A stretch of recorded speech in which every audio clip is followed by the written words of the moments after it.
now let's go into what the people want. The only reason the people listen to anything is the Lions news. Because Colin Cowherd had a guest on today, Vic Taffer. He is a senior writer for The Athletic. He covers the Las Vegas Raiders. And he had some words to say about the Detroit Lions. Chris, can you run that video? Yes. I just think that it has to be a little bit of a regression this year. I mean, I don't know if Jared Goff can have that kind of year again. I didn't love their draft. I thought taking a running back that high was kind of a bad move. They also got a linebacker, a run-stopping linebacker. I didn't like their draft. I thought they kind of maybe got a little too cocky a little bit about where they were. So I think it's a tough schedule. I think a small regression is not going to be too surprising. This is Vic Taffer, the beat writer for the Las Vegas Raiders for The Athletic, on one of his best bets of the NFL season being the Lions under 9.5 win total. So, first of all, respectfully, fuck you, dude. Second of all, you notice he talks about that shit. I didn't like their draft. I think they got a little cocky. He didn't mention the entire revamp of the secondary. Getting players like Cam Sutton, Emmanuel Mosley, and Chauncey Gardner-Johnson. He didn't talk about improving the run game. He said he didn't like taking a running back that high, but he didn't talk about David Montgomery being a huge upgrade to Jamal Williams as a player, as a running back, as a weapon in this offense. He didn't talk about the Lions and their players year one making a jump to year two, like, I don't know, Aiden Hutchinson, Kirby Joseph, Malcolm Rodriguez, different players like that. This guy is just focusing on the things he doesn't like. I think they got a little too cocky. It's probably because he put out a bunch of different mock drafts and stuff like that, and the Lions didn't follow his plan, so he's getting salty about it.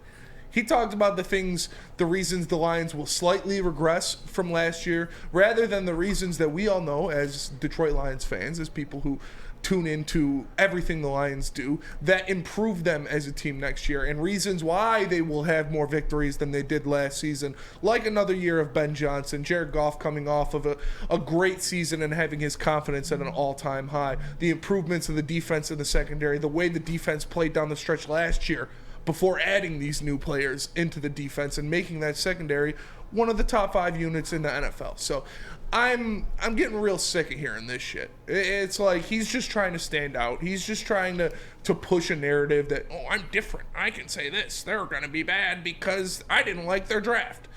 Like, shut up, dude. Focus on the real things that actually matter, players we actually know about, rather than saying you don't like the draft of players that you haven't seen in the NFL yet, players you haven't seen on the field, so you don't know what they'll become, rather than seasoned NFL veterans like David Montgomery, Chauncey Gardner-Johnson, and Cameron Sutton. You add to this team that you know will have positive impacts, that you know we're coming in a position of pretty poor play like the Lions secondary and trying to turn that around.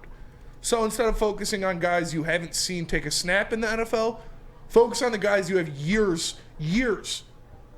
of data and stats on, and what they can do to help this Lions team win more games, rather than why you think these rookies will cause them to lose games.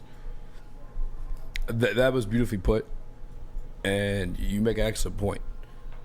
The problem is, Vic Taffer, not just a Raiders beat reporter, he does his predictions every week. Vegas Raiders, I'm assuming doing gambling a while for big part of his career. 234 and 171 is predictions. That's a 57% winning percentage. I mean, it's pretty nice. Like that's tough. That's tough to do. I mean, JB, you're a degenerate. Let's be real. Like, how often are guys breaking that 50% barrier? Yeah. I guess you're right on that. Damn. I don't even want to think about it, but yeah, you're right on that. And to be honest, like, the way it's broken down, and I think we felt the way on this very show about a particular human being, is that, like, we don't know if we expect that same type of season. Now, there are other variables, like you said, that he didn't mention and didn't make note of as a secondary. And I think, number one, for me, in my book, to answer this, to one of his concerns in Jared Goff, is Ben Johnson. That is the one piece of this Detroit Lions team, however you want to look at it, that is the winning key to me. That's the winning component to me. That's why I stressed the worry of losing him well before he's even taken interviews, because, like, I think he's that crucial to this offense. Now, fortunately enough for the Detroit Lions in the 2023 season, they have Ben Johnson. Mm-hmm. That is they're going to war with him every single week, and I think that's a piece that he's missing on. And along with what you said too, the defensive secondary. Like last year, they were a top 5 offense, but it felt like they almost needed to be with how bad the defense was in the beginning half of the season. Now, as the season went along, the defense started to pick up a little bit too, and now you've, like you said, enhanced that as well. So I don't know that you can expect Jared Goff to have the similar years last year. I don't think we should definitely expect him to have only 7 interceptions. This guy's had the most since being drafted. But what saves you there, and I think we hinted this a little bit last week too, is the fact that the defense is bolstered with veteran pieces now, with pieces that have been literally at the top of the top. I mean, GJ coming off a Super Bowl game. Not a victory, unfortunately, for him, but a game.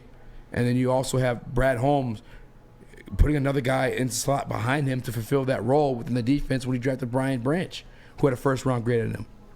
Say what you want about Jack Campbell. The Buccaneers were going to take him beforehand, if the Lions didn't. Mm-hmm. There's a first-round grade for sure on him, too.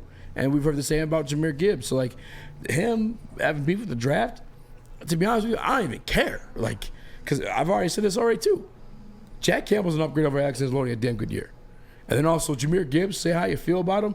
He's going to be effective. If Jamal Williams could be effective in this offense. Yes. A career backup back, has a 1,000-yard season and breaks Barry fucking Sanders' record.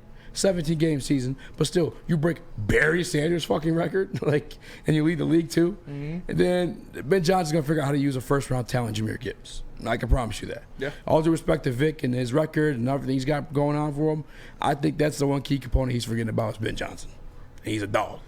Yeah, he's got that Austin Reeves right, in him. Like Vic Taffer might write great articles about the Las Vegas Raiders. He might have a good record on his bets, because he lives in Las Vegas, presumably, and he does that a lot.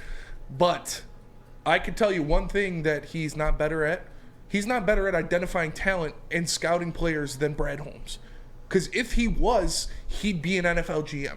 But you're not, buddy. So I guarantee you that Brad Holmes is better at identifying college talent than you are. That's why he gets paid to do that. That's why his past 2 drafts for the Detroit Lions have been so phenomenal and raved as some of the best draft classes in franchise history. So you saying, I don't like this draft. I think he got a little cocky. I can say, yeah, well, I believe in Brad Holmes' resume, and I believe he is one of the best identifiers of talent in the NFL. So for you to question that is kind of blasphemous to me. Saying you don't like it, that means they're going to be worse, when this guy just pumped out 2 of the best draft classes in Detroit Lions history and is looking to do it with a 3rd, is pretty wild. Yeah, I mean, I'm with you on that point. I can't, I'm not going against Brad Holmes ever. But the other guy that I don't want to mention before we set off your feelings in the comment section is number 16, and I can't disagree with the concerns there. I have the same concerns. I have faith he's going to have another season equatable to what he did last year. Maybe not, like you said, not throw. I'm not going to say he's only going to throw 7 interceptions, but if he throws 12, that's a great season based on what he did last year. But that's part of it. You know what I'm saying? Part of that comeback is the consecutive passes thrown without the turnovers, and it's not like they're all clean passes without turnovers. Per PFF, this ain't even me coming out as a hater, however you want to look at it, unless you classify them as haters too. They're fucking numbers nerds. Had the most dropped interception rate in the NFL, led the league. Yeah. Think back to the Chicago games. Think back to the Bills game. Don't forget those plays. You know what I'm saying? But per even what you just said, the defense is going to be astronomically better than it was last year, even in the last 10 games when they were playing at a great pace. So you don't need to make sure your quarterback doesn't turn the ball over. You can live if he turns the ball over 3 more times than he did last year with the improvements you made to your defense and the more weapons you added. Yeah, and that's why I think regardless of if this offense is what we saw last year or not, this team has beyond even that situation. I'm talking about the rest of the division included, has an opportunity to win this division and for sure go to the playoffs.